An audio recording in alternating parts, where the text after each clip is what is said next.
राष्ट्रीय कार्यकारिणी की मीटिंग भी है। पहले तो मैं कहूँगा, पहले तो आज हमारी जो नेताजी सुभाष चंद्र बोस ने जो आज़ाद हिंद सरकार का गठन किया था, आज 21 अक्टूबर आज़ाद हिंद सरकार का स्थापना दिवस है। और आज जो हमारी पार्टी काम कर रही है वो नेताजी सुभाष चंद्र बोस के आदर्शों को लेकर के आगे बढ़ रही है। तो आज हमें राष्ट्रीय कार्यकारिणी की मीटिंग, प्रदेश कार्यकारिणी हमारी आई हुई है। हमारे और राज्यों से 10 से 15 राज्यों से हमारा प्रदेश अध्यक्ष भी आए हुए हैं। तो आज हमने इस दिन को अपनी आज़ाद हिंद सरकार के स्थापना दिवस को चुना। इसमें हमारी राष्ट्रीय कार्यकारिणी में कुछ हमें मीटिंग करनी थी, तो इस वजह से आज के हमने 21 अक्टूबर को चुना। ये बताइए, जो ये कार्यकारिणी बैठक थी जी, इसमें आप इसके माध्यम से क्या, इसके माध्यम से हम ये संदेश देना चाहते हैं लोगों को, और मीडिया से भी मैं ये कहना चाहता हूँ कि राष्ट्रीय हिंद समाज पार्टी जो हमने बनाई, हमने नेताजी सुभाष चंद्र बोस के पद चिन्हों पे चलने का निर्णय लिया। और जो नेताजी सुभाष चंद्र बोस हमारे देश के लिए जो उन्होंने किया, और जैसा वो देश चाहते थे, अखंड भारत चाहते थे, उस अखंड भारत की शुरुआत आज राष्ट्रीय हिंद समाज पार्टी कर रही है। और उसी के आदर्शों पे आगे चल के हम ये चाहते हैं कि जो समाजवाद, जातिवाद की राजनीति है, ये ख़त्म हो और सिर्फ शिक्षा और जाति मुक्त भारत पे हम काम करें, जिससे आने वाला समय, हमारा जो आने वाला भविष्य है, जो हमारे बच्चे हैं, वो तलवार ना पकड़ के वो कलम पकड़े, कलम उनके हाथ में आए। शिक्षा एक ऐसी चीज़ है, और अगर हमारे भविष्य जो युवा हैं, आने वाले जो युवा हैं, ये कोई भी, अगर हर एक आदमी शिक्षित है और वो अपने मौलिक अधिकार, अपने जन अधिकार जानता है, तो वो किसी के भी सामने जाके खड़ा हो सकता है। ये लोगों को जागरूक करने के लिए, ये चेतना जगाने के लिए आज राष्ट्रीय हिंद समाज पार्टी ने ये मीटिंग रखी है, और ये संदेश लोगों को पहुंचाने के लिए। विधानसभा चुनाव में आप कितने सीटों पर प्रत्याशी उतारेंगे और क्या एजेंडा रहेगा? विधानसभा चुनाव में हम 2022 में पूरे 403 विधानसभाओं पे हम चुनाव लड़ेंगे, और मैं उपचुनाव में भी 3 प्रत्याशी मैंने मैदान में उतारे थे। आपका मुख्य मुद्दा क्या होगा? मुख्य मुद्दा है हमारा शिक्षा युक्त भारत, चिकित्सा युक्त भारत और जाति मुक्त भारत।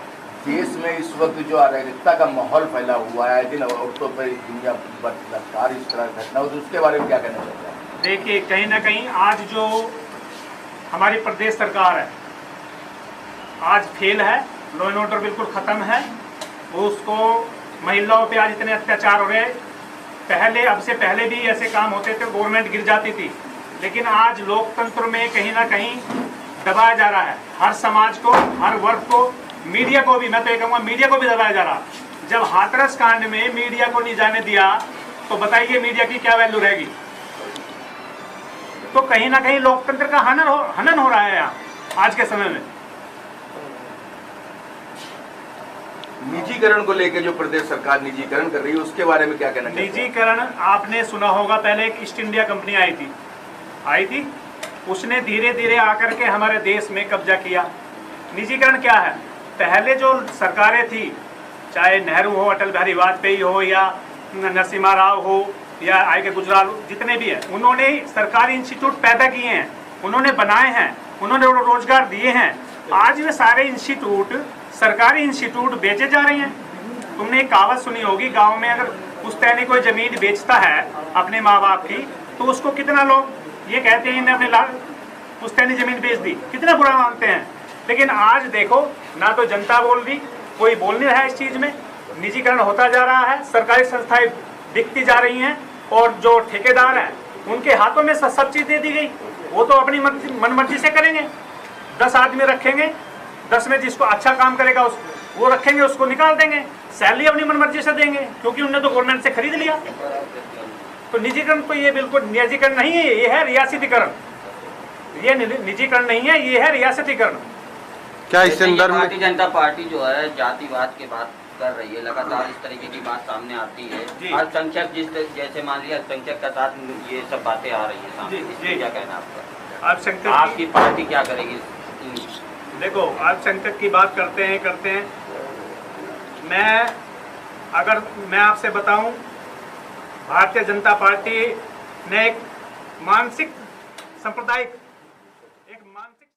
आज रोटी कपड़ा आपकी मकान पार्टी क्या करना चाहती है इस पे? मेरी पार्टी ये करना चाहती है, राष्ट्रीय हिंद समाज पार्टी, मैं बताऊं पहले तो एक मिशन है, राष्ट्रीय हिंद समाज पार्टी एक मिशन है, हम उस मिशन के तहत काम कर रहे हैं।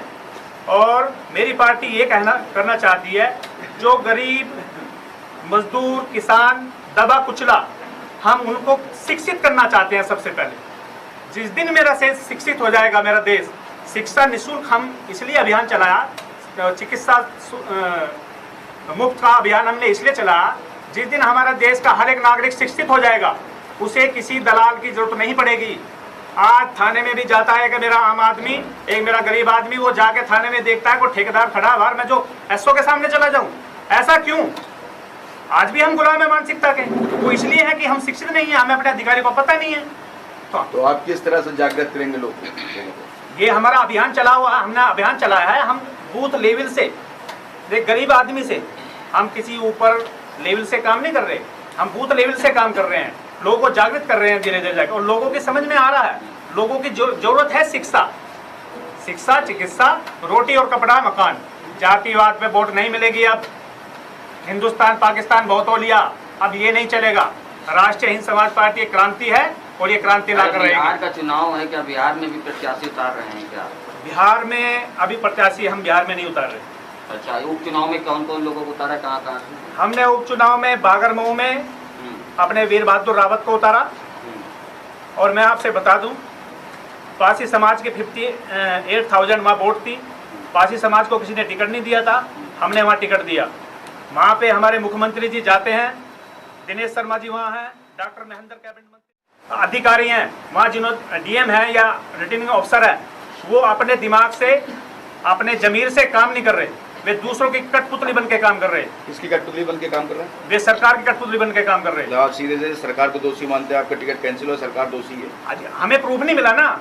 जब डीएम वहाँ कहता है कि आपका टिकट कैंसिल होगा, आप मेरी बात समझो, हमारा वकील वहाँ बाकायदा भिड़ गया, लड़ाई हुई। मतलब आपको लिखित में कोई कारण नहीं दिया गया? लिखित में हमें कोई कारण नहीं दिया गया। जो आपका मतलब निर्वाचन निरस्त? हाँ, और हम हाई कोर्ट जाएंगे, दोनों सीटों पे हम हाई कोर्ट जाएंगे, चुनाव से जवाब मांगेंगे। जो रिटर्निंग अफसर थे वहाँ पे, जो अधिकारी था, उससे भी जवाब मांगेंगे, ITR डालेंगे हम। दूसरा कैंसिल हुआ हमारा घाटमपुर का, नौगांव का, एक मेरा अमरोहा जिले नौगांव सादात पे एक टिकट मेरा बचा। वहाँ पे भी मुझे डीएम रात को 11:30 बजे फ़ोन करता है, बोला आपका रजिस्ट्रेशन यूपी में है। तो ये बताइए, राजनीतिक पार्टी का रजिस्ट्रेशन यूपी में होता है या इलेक्शन कमीशन ऑफ इंडिया में होता है? तो ऐसे ऐसे सवाल किए जा रहे हैं हमसे। मैंने कहा डीएम साहब, मैं तो, आप मेरी परीक्षा ले रहे हैं क्या? मैं 15 राज्यों में काम कर रहा हूँ, मैं राष्ट्रीय अध्यक्ष हूँ, मुझे कोई कानून नहीं आता।